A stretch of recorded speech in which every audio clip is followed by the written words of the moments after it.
जय हिंद दोस्तों। आज 6 नवंबर की ताजा तरीन खबरों में केंद्रीय कर्मी, पेंशनर्स और सैनिकों से संबंधित मुद्दों पर चर्चा करेंगे। सबसे पहले पूर्व सैनिक की पिटाई के मामले में बड़ा एक्शन लिया गया है और पूरा थाना सस्पेंड होने की स्थिति में आ गया है। 18 महीने से बकाए डीए 4 पर 3 और 4 पर ऑफिस मेमोरेंडम जारी किए गए हैं। अब यह तय किया जाएगा कि यह रकम किसके खाते में क्रेडिट की जाएगी। सर्कुलर 686 और 667 के तहत ORP 2 और ORP 3 को पेंडिंग मामलों का लाभ मिलेगा।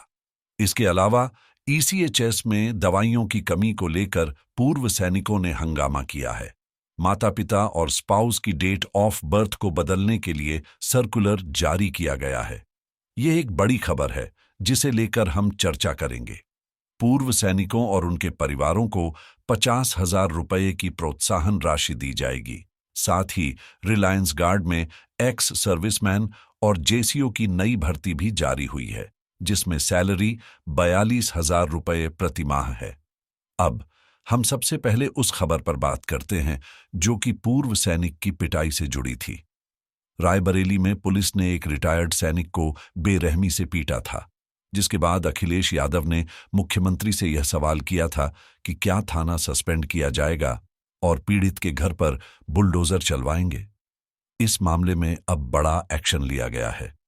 आपको यह भी बता दूं कि मैंने पिछली बार एक वीडियो बनाया था और कहा था कि यह आवाज योगी सरकार तक पहुंचनी चाहिए, क्योंकि 4 पुलिसकर्मियों ने एक पूर्व सैनिक जो सेना मेडल से सम्मानित था को थाने में बांधकर बेरहमी से पीटा था।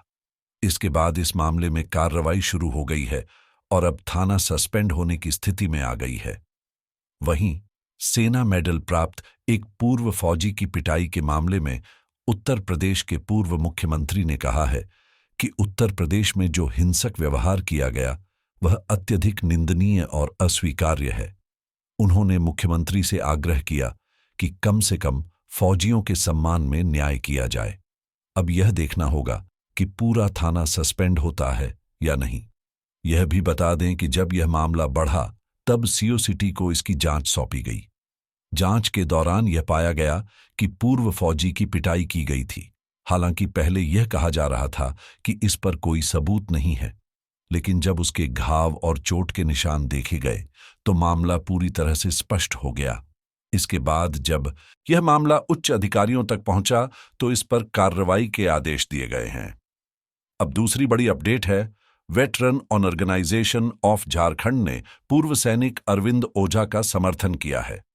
आज हजारीबाग सदर विधानसभा के निर्दलीय प्रत्याशी पूर्व सैनिक अरविंद ओझा ने हजारीबाग शहर के कई क्षेत्रों का दौरा किया। इसी कार्यक्रम के दौरान वेटरन ऑर्गेनाइजेशन ऑफ झारखंड के प्रदेश अध्यक्ष मुकेश कुमार और उनके साथी रांची में आकर अरविंद ओझा को शुभकामनाएं देने और उनका समर्थन करने पहुंचे। बता दें कि झारखंड में चुनाव चल रहे हैं और यहां के पूर्व सैनिकों को न तो कांग्रेस ने और न ही BJP ने टिकट दिया। इसके बाद पूर्व फौजी खुद निर्दलीय चुनाव लड़ने का फैसला कर रहे हैं और अरविंद ओझा ने हजारीबाग से नामांकन दाखिल किया है। कई पूर्व सैनिक संगठनों द्वारा उनका समर्थन किया जा रहा है और यह देखा जा सकता है।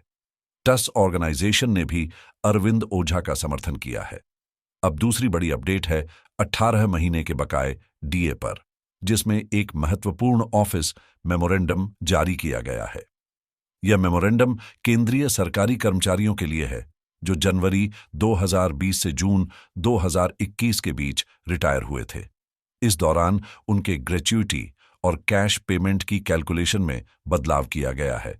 यह एक पत्र है जिसमें बताया गया है कि कोविड-19 के दौरान जब DA को रोक दिया गया था तब रिटायर हुए कर्मचारियों के लिए यह विशेष निर्देश है। यदि आप उस समय रिटायर हुए थे तो आपको ग्रेच्युटी का लाभ फुल DA के हिसाब से मिलना चाहिए, यानी जिस समय DA फ्रीज किया गया था वह पूरी तरह से आपकी ग्रेच्युटी और लीव के हिसाब से भी लागू होगा। कई पेंशनर्स ऐसे हैं, यह 17% के हिसाब से दिया गया है, चाहे वह ग्रेच्युटी हो या लीव, क्योंकि DA तो फ्रीज किया गया था, लेकिन रिटायरमेंट के समय जो DA लीव और ग्रेच्युटी में शामिल होता है वह पूरा मिलना चाहिए। जब आप रिटायर हुए थे उस समय जो डीए था वह नवंबर 2020 से 4% बढ़ा था, फिर 17 जुलाई 2020 को 3% और 11 जनवरी 2021 को 4% बढ़ा था, जो कि 17 जुलाई 2021 तक लागू था। उस दौरान जब रिटायरमेंट हुआ तो जो ग्रेच्युटी मिलती है वह आपको उसी हिसाब से मिलनी चाहिए जैसे डीए लागू होता है। केवल महंगाई भत्ता डीए को फ्रीज किया गया था, जबकि बाकी के लाभ पर असर नहीं पड़ना चाहिए।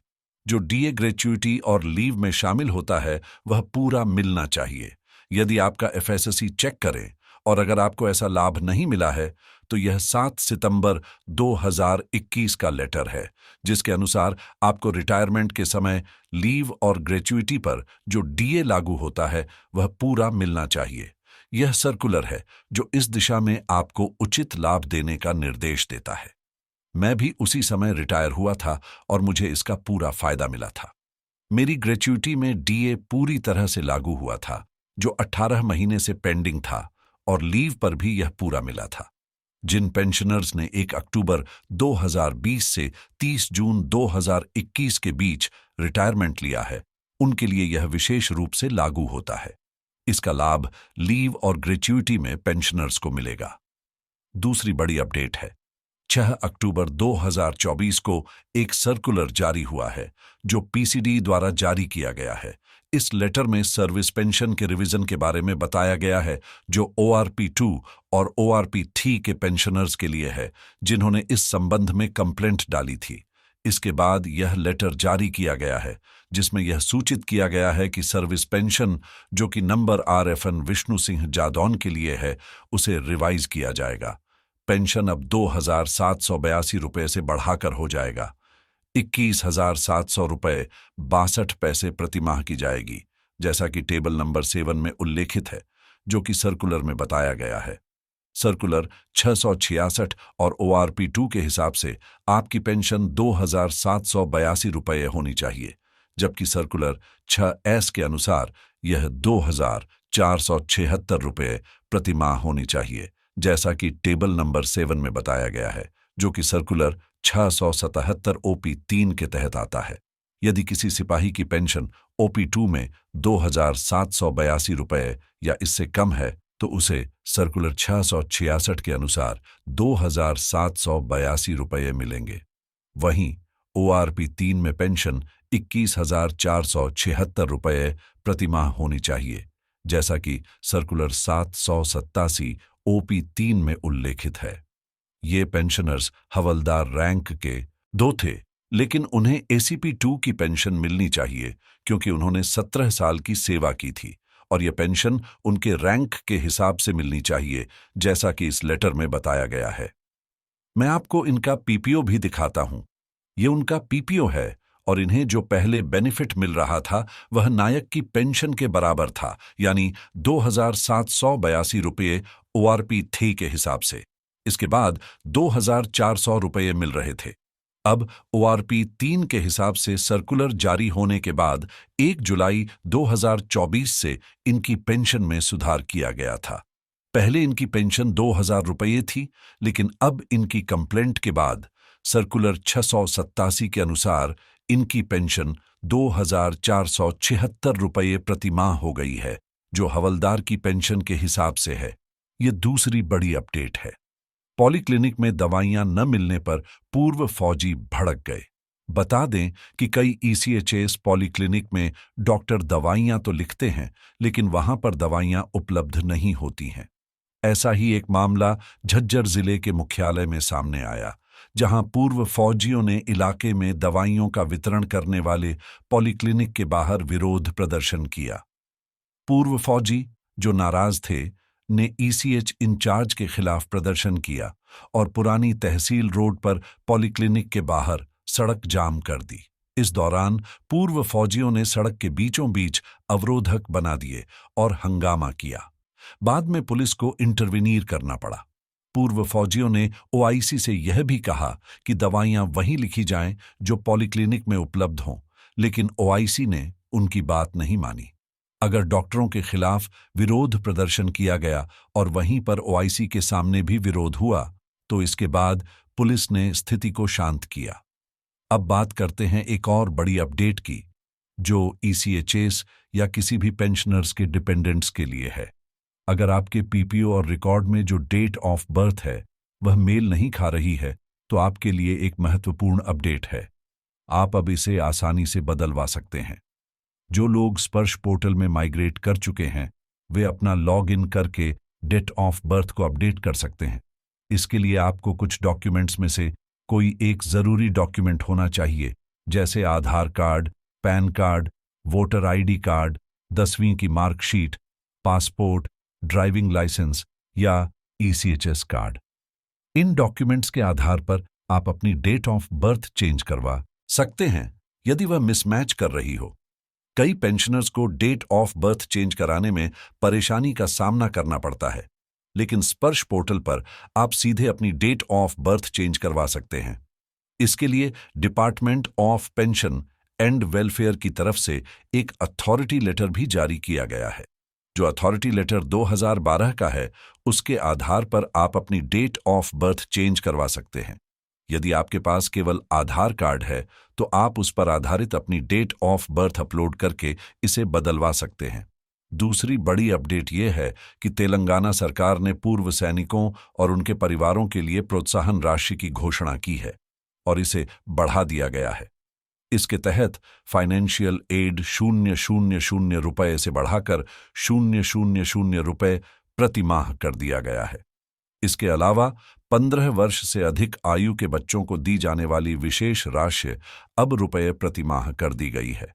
तेलंगाना सरकार ने अनाथ बच्चों के लिए प्रोत्साहन राशि 2000 रुपये से बढ़ाकर 4000 रुपये प्रति माह कर दी है। इसके अलावा अंग प्रत्यारोपण में होने वाले खर्चों में 2 लाख रुपये की बढ़ोतरी की गई है। 11वीं कक्षा और उससे ऊपर पढ़ने वाले बच्चों के लिए जो छात्रवृत्ति 20,000 रुपये दी जाती थी, अब वह 10,000 रुपये बढ़ाकर 30,000 रुपये कर दी गई है। इसी तरह कई अन्य घोषणाएं भी की गई हैं।